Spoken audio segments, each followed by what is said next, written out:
Hey guys, today we're gonna talk about how can you make more engaging presentations for clients, and not just that, but how can you give them a link or a model that they can actually see the model and they can be pretty much happy client. If you are interested in architecture and how to represent your projects the best way possible for happy clients and social media or website presence, then stay tuned to this channel. Here we focus on architecture representing whether it's AI or time engines. Today we're going to talk about a very powerful tool that you could use with your BIM software, whether it's Revit or ArchiCAD or potentially some other ones. Those are the ones that I'm more knowledgeable about. And today we're going to talk about Enscape, but this specific tool that I'm referring to, you can also find it in other real-time engines, 2Motion or D5 Render or Lumion. Even though I'm using the Enscape engine, you can use these for other softwares too. So let's go to the actual thing I want to show you. As you can tell, we put a lot of effort on getting a lot of already the 3D model in place. We are developing documents for the planning submittal. We have the plans, but everything is still moving a little bit. We're still changing materials. We're still figuring out some layouts inside the floor plan. You want to keep things still pretty flexible. That's the main reason I'm not keen on using super high-end realistic rendering yet, because we're still moving parts. For me personally, when it comes to the conceptual phase, schematic phase at the beginning of the project, and you're still moving a lot of pieces, I recommend Enscape because it works directly with your BIM. It's not a completely new folder you need to create or open or things like that. So each like a V-Ray or Corona, which is a rendering engine that works inside the software. So I'll show you guys. And as you can tell, all these white elements here are Enscape items. Now, I wish these items will look good in 2D here, because then you can kill two birds at once. Unfortunately, these items don't look amazing as a 2D element. So you normally would put those in one specific layer whenever you are using your 3D view and you know that you're gonna show these in Enscape. You wanna show a lot of this furniture or landscape in ArchiCAD in a 2D format for construction documents or site plans. You might want to use something more that is native to ArchiCAD in a different layer that you know that they're going to be shown in the construction documents or site plans or things like that. But you want to keep the Enscape items mostly on a specific layer where they are more used for the representation as a far 3D.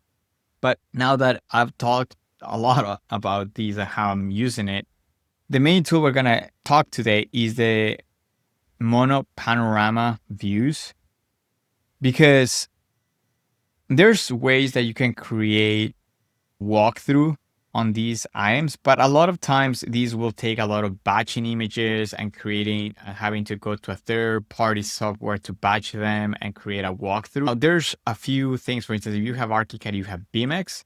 The thing with BIMX or other, let's say, third-party elements out there that are existing even in Revit, you will have a 3D model where clients can look.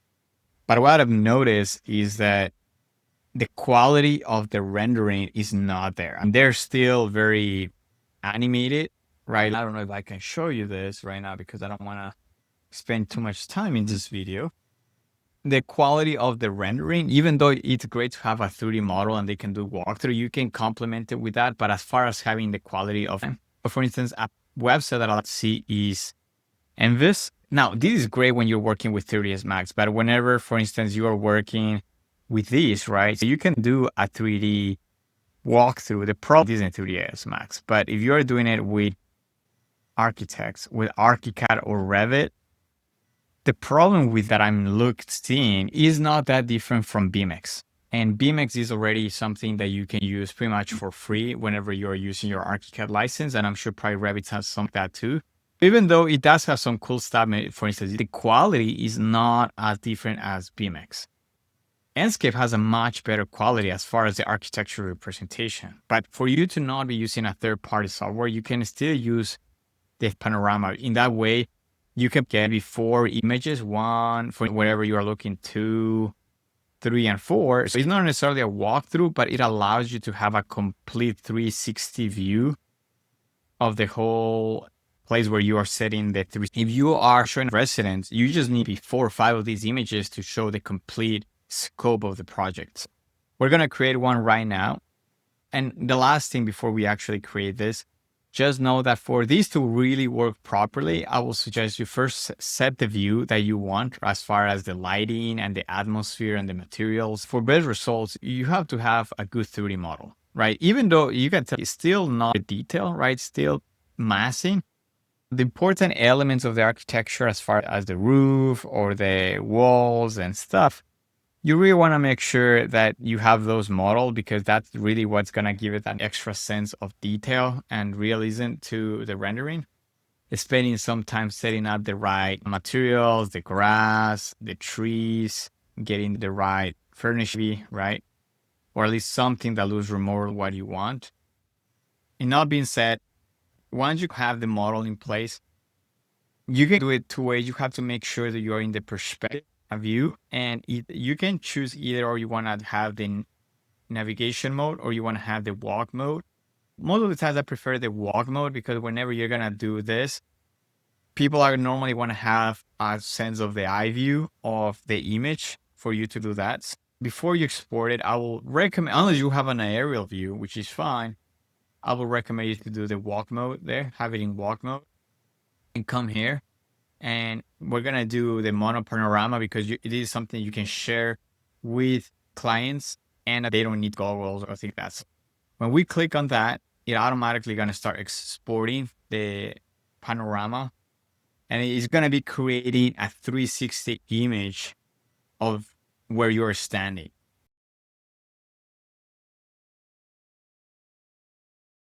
For instance, if you have a house and you have 5 specific rooms, living room, dining, outside, second floor, maybe you need 6 to 7 images. That will give you a whole good scope for the client to have a whole thing, of a whole model for him, but without losing the render quality that you are showing in the meetings. And that's a link they can share with anyone. Sometimes a lot of the navigation tools are a little tricky to use.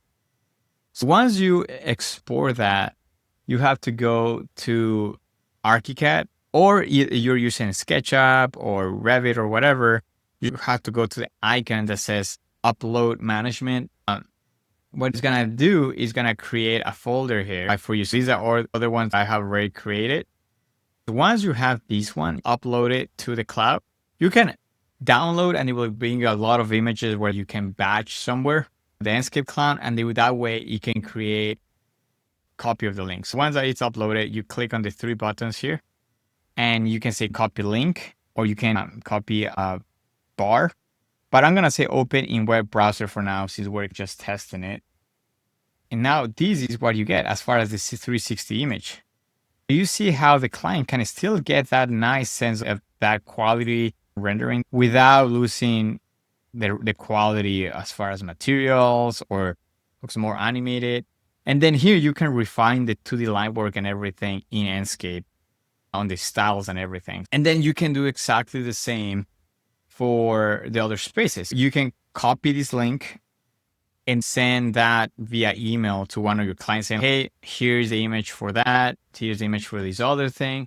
You can have the goggles right here. You can toggle VR, and they potentially give you an experience. You really want to batch things and everything. This is something we can look at a different time. But as you can see, you can do that. And I'll suggest you do that for all the spaces that you want to show. The last thing I recommend before we finish this video is to, at least in Enscape, whenever you go to the view management, first set all the spaces that you want. If I want to set this one, I will save a view here. Then I will save a view here in the dining room. Then I will set a view in here. And another great thing that you can do with the links is that, for instance, and this is like a nice hack that you guys have, but another nice hack that you have with this is, let's say if you have a whiteboard. So for instance, you have a mirror board that you're sharing with a client or with your team, and you're all ready to have a meeting, but you don't want to necessarily have to have the real-time engine open. You can, for instance, have here and say West Courtyard. Yeah. Here on this website, we copy the link of this one. It should work. This is the first time I'm going to do this. And you should be able to copy the link here and apply. Whenever you're in a presentation where you're looking at floor plans and they want to look at the model, instead of having ArchiCAD and Enscape open, let's say you're on a presentation and you don't have those beam tools, like you are the project manager, somebody else working on the model, you can have that link of the West Courtyard and click on it and it will automatically take you there and you can see it without having the model open. So that's super useful. That's all I want to say. That's the tip of today. If you guys like the video, please give me a like. I'm gonna start creating sets as far as giving you guys cheat sheets and things step by step of things, how to do things and ideas of how to represent things in a better way. So if you guys like the video, give me a like and feel free to give me comments of what other things you like to see. Thank you.